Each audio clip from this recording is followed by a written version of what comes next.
91.5 Win Radio. Hello, hello. Hello kay Ube, mga marikoy-parikoy, mga kapitbahay kong pakilamero at pakilamera. Andito na naman live na live nationwide, worldwide, and uniwide. Present to present, never uma-absent. Ang inyong kumaring dakilang pakialamera sa lahat. Ang kumari po ninyo, kumari po kita. Agoy. Agoy kalami. Opo day, that's me! Handang dumamay sa ating mga kapitbahay na pinagdaraanan sa buhay. Always willing. Makialam. For the talak, hanash ko na naman ang inyong marikoy. Pero syempre, hindi lang ako. Kayo din, di ba? Kayo rin mga kapitbahay, meron din kayong chance na tumalak, humanash at kumuda. Sa ating kapitbahay na may pinagdaraanan sa buhay niya ngayon na si Maricel. Atake na kayo sa ating comment section ha. Diyan po sa ating FB page, 91.5 Win Radio Manila Facebook page.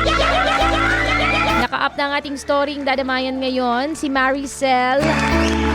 Mag-follow lang kayo dyan sa ating FB page, 91.5 Win Radio Manila Facebook page. Oh, ready na ako ha mga kapitbahay. Sana kayo rin. Kung meron kayong talak, hanash kuda, gusto nyo makialam, pwede dyan sa ating comment section. Habang ako, babasahin ko na ang istorya ni Maricel at for the talak, hanash kuda rin. Alamin natin kung bubula ba ang bibig ni Mari ninyo. For today's story, pag sure oy. Kaya naman tayo na't pakinggan at makialam sa problema at pinagdaraanan ni Maricel. Makialam! Agoy! Maring Maki Rena. Magandang umaga, Maring Maki. Hihingi lang po sana ako ng payo. Itago mo na lang ako, Mare, sa pangalang Maricel. May anak po kasi ako sa unang partner ko. Dalawa ang anak namin pero wala na kami noong unang partner ko. Matagal na. Sa ngayon, meron akong kasalukuyang partner na itago na lang natin sa pangalang Dodi. Hindi naman dagayan, no? Charing gola. Meron din akong anak kay Dodi. 3 naman, Maring Maki. Ako, yung 5 kong mga anak at si Dodi ay magkakasama sa iisang bahay ngayon. Maring Maki, sa totoo lang, hindi ako masaya sa kasalukuyang partner ko. Dahil madalas na kaming nag-aaway dahil sa 2 anak ko sa una.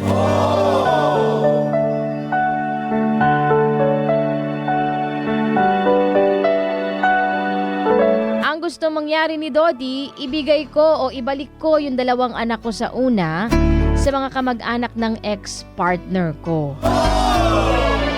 Bakit? Kaso nategi naman yung ex ko at ayaw ko naman ipamigay ang mga anak ko sa kamag-anak niya. Dahil panigurado, aalipustahin lang yung mga anak ko at alam kong hindi naman sila maaalagaan ng mabuti. On and off ang relasyon namin ni Dodi. Noong 2 pa lang ang anak namin, iniwanan na niya kami. 4 na taon niya kaming iniwanan. Pinapakita niya sa iba na hindi ko kayang buhayin ng mga anak ko. Pero nito lang, bumalik siya sa buhay ko at siya ang nakiusap na magbalikan kami. Okay naman kami ni Dodi, kaya lang noong nagkaroon na kami ng pangatlong anak, hindi na talaga kami matahimik sa bahay. Lagi na lang kami nag-aaway, iyakan at ang pinakamalupit pa niyan, umabot na po kami sa pisikalan. Nagiging punching bag na ako at nakikita na po ito ng mga anak ko, Maring Maki. Ano bang gagawin ko? Makialam ka naman sa buhay ko. Kailangan na kailangan ko ang payo mo. Maricel. Makialam! Makialam! Ay, nako. Ano ba masasabi ko? Diyos ko, ha? Mare, ang tanong, Mare, payag ka ba? Na palagi nakikita ng mga anak ninyo ang pagbubuksingan ninyo. Ng kinakasama mong yan. Yan, payag ka ba na masaksihan palagi ng anak mo yung pambubugbog sa'yo nung tatay nila at nung dalawang anak mo sa una? For sure, ayaw mo naman, di ba? So, anong gagawin? Anong gagawin? Abay, tumakbo ka na. Kumawala ka na dyan. Di ba sabi mo nga, 4 na taon kayo nag-iwalay o 4 na taon kayong iniwanan na kaya mo namang mabuhay nang wala yung lalaki na yan, yung doding daga na yan. Baka kaya mo pa rin naman hanggang ngayon. Ba't pa kasi pinapasok mo ulit siya sa buhay ninyo eh? Turuin mo, 4 na taon na kayong iniwanan, no? Tapos bumalik na naman. Nagmalaki pa dati. Maring hindi na healthy for you and para sa mga anak ninyo. 5 na yan, no? Tapos, una pa lang, alam naman niya na may anak ka sa una. Pero pinurso ka pa rin niya, di ba? Na maging kayo. Pinilit niya na maging kayo. Tapos na magsama na kayo, biglang hindi niya pala tanggap yung dalawa. Okay ka lang? Imagine, di ba, Maricoy? Red flag yan, Mare. Kung mahal ka niyan, tanggap niya lahat sa'yo, ha? Magiging mabuting provider din siya para sa inyo. Hindi ka niya sasaktan. May dumating mang pagsubok o problema sa pagsasama ninyo, so solusyonan nyo yan pareho ng maayos. Hindi man bubuntal. Kakaloka. Para ito tandaan mo ha, hindi kahinaan at pagiging makasarili ang pag-alis sa ganyang uri ng sitwasyon. Iwalayan mo na yan hanggat maaga pa ha, iwanan mo na yan hanggat kaya mo pa. Kung may respeto ka pa sa sarili mo. Kita mo nga, iniwanan na pala kayo noong una tapos nagmalaki pa. Diba? Nagmalaki pa na parang hindi mo kayang mabuhay nang wala sila. Ay, nawala siya. O diba, 4 na taon naman nawala. Kaya mo naman eh. Ending, babalik din pala sa'yo dahil hindi rin niya kaya. Siya palang may di kaya. Palamukha. Tapos nang bumalik sa'yo, aanakan ka naman pala. Para ano? Para saktan? Anong amats niyan? Ano bang amats niya si Dodi ha? Hirap po nga sa si Dodi. Anong amats mo, Dodi? Nakakaloka ka. Magdesisyon ka na, Mare, ha? Hindi para sa kanya, hindi para sa doding daga na yun.